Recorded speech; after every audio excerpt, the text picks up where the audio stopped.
aquel tiempo Jesús llega a casa con sus discípulos y de nuevo se junta tanta gente que no lo dejaban ni comer.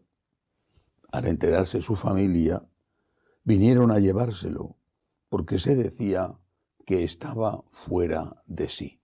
Palabra del Señor. Gloria a ti, Señor Jesús. No es fácil interpretar este fragmento del Evangelio de San Marcos. Una primera impresión, una primera lectura, diría que la familia de Jesús estaba en contra de él, o no creía en él, o no le apoyaba. Bueno, hay que ponerse en la época, en el contexto.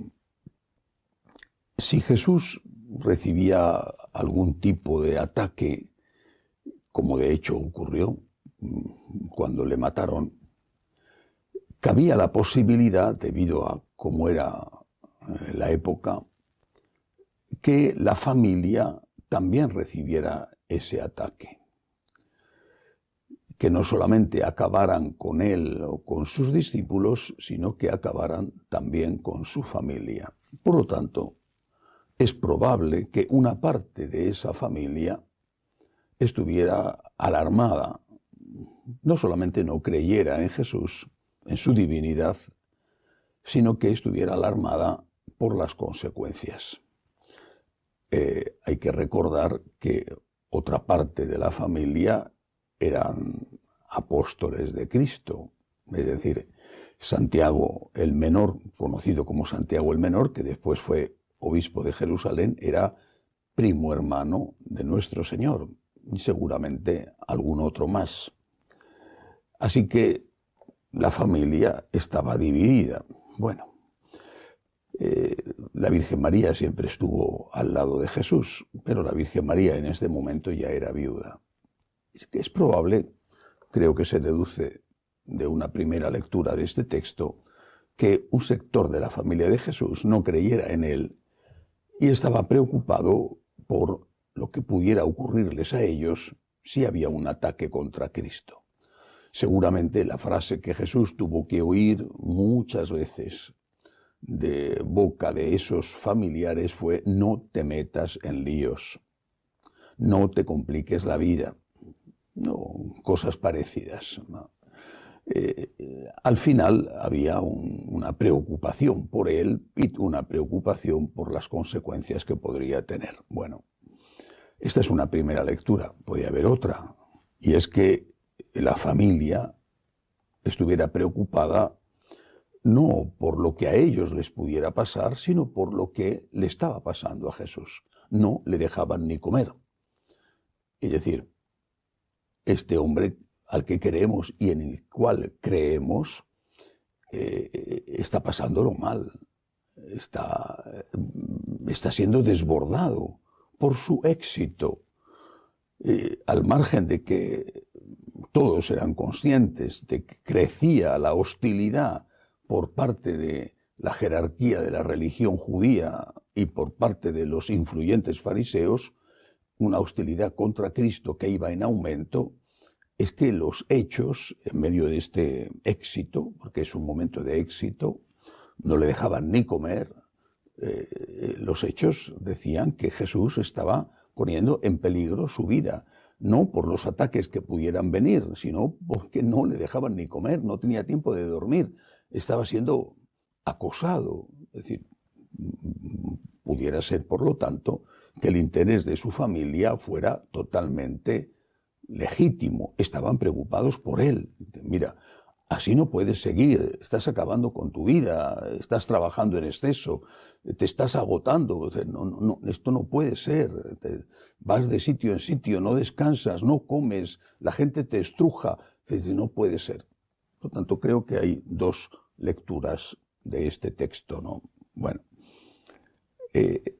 a mí me parece que en muchas situaciones, al margen de cuál fuera el interés de aquella parte de la familia que quería sacar a Jesús de Cafarnaún y llevárselo de nuevo a Nazaret, en muchas situaciones nos encontramos con una cierta hostilidad o incomprensión dentro de nuestras familias. una hostilidad, una incomprensión que puede ser por nuestro bien, o por lo que ellos consideran que es nuestro bien, o que puede ser también porque les pueda perjudicar. Que tenemos que escuchar, no en todos los casos, afortunadamente, pero sí en muchos, tenemos que escuchar lo de que vas demasiado a misa, estás todo el día en la iglesia, o ¿para qué te sirve ir tanto a misa si luego te enfadas? O incluso te estás complicando demasiado la vida. Yo recuerdo que a mí me lo han dicho muchas veces, ¿no? Me decían, eres un abogado de causas perdidas. ¿Por qué no eres un cura como los demás? Tienes que aceptar que las cosas son como son. Bueno, y lo decían, a mí por lo menos me lo decían con la mejor intención. Por supuesto, nunca hice caso.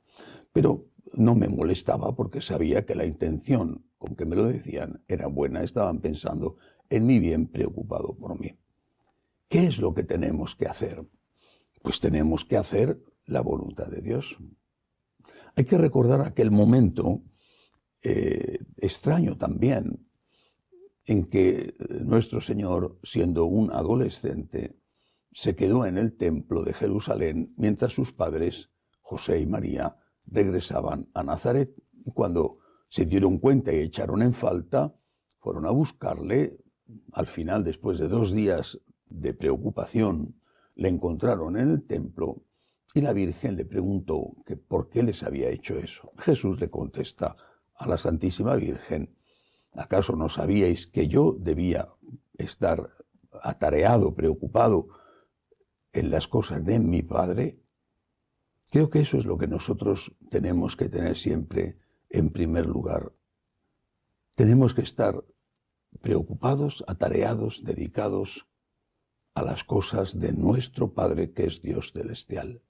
Primero Dios. No hay que olvidarlo nunca. Primero Dios.